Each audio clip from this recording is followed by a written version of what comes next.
Bismillahirrahmanirrahim. Assalamualaikum warahmatullahi wabarakatuh. Selamat pagi anak-anak kelas 9. Kelas 9 masih berkaitan dengan magnet. Materi yang akan kita bahas kali ini berkaitan dengan transformator atau bahasa lainnya trafo. Ya.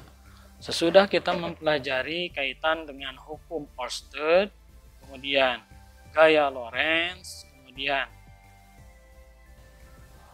Michael Faraday, di sana kita akan menemukan sebuah alat dengan menggabungkan prinsip-prinsip tersebut yang disebut dengan transformator. Transformator sendiri adalah alat yang digunakan untuk menaikkan atau menurunkan tegangan listrik bolak-balik. Sekali lagi, transformator adalah alat yang digunakan untuk menaikkan atau juga menurunkan tegangan listrik bolak-balik.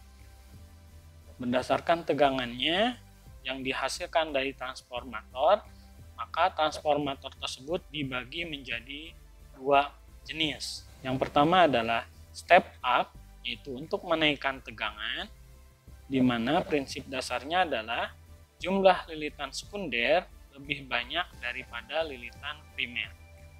Tegangan sekunder lebih besar dibandingkan tegangan primer, dan kuat arus sekunder lebih kecil daripada kuat arus primer.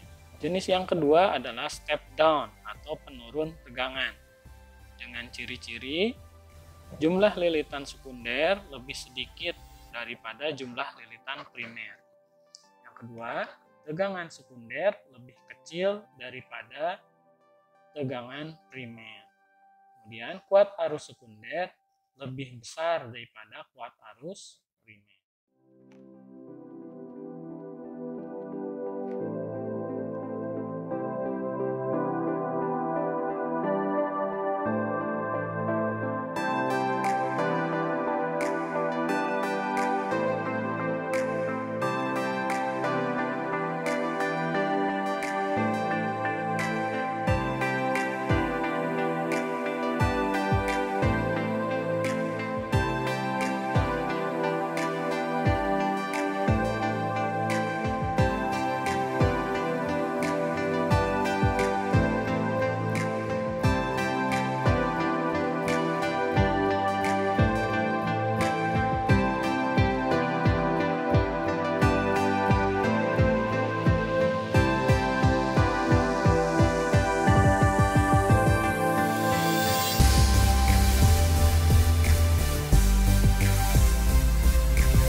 Perumusan untuk transformator jenis ideal, ya, di mana tidak ada pengurangan daya masukan dan daya keluaran.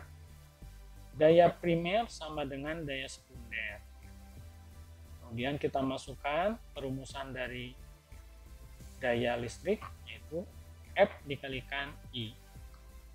Kemudian kita ambil Dengan cara substitusi didapat IS per IP sama dengan VP per VS, di mana tegangan untuk transformator itu dipengaruhi oleh jumlah lilitan, sehingga digabungkan dari persamaan yang sebelumnya hingga didapat IS per IP sama dengan VP per VS sama dengan NP per NP.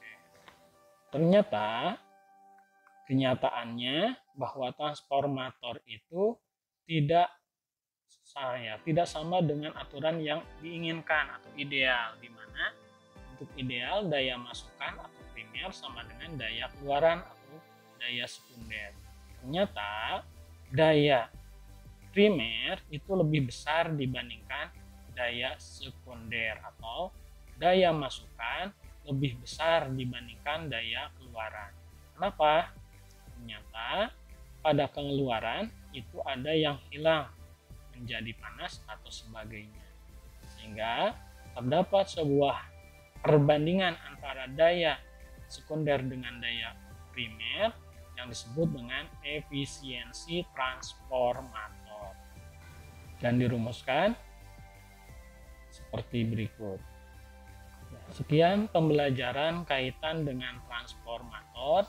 Nanti kita lanjutkan kembali pembelajaran berkaitan dengan transformator. Terima kasih.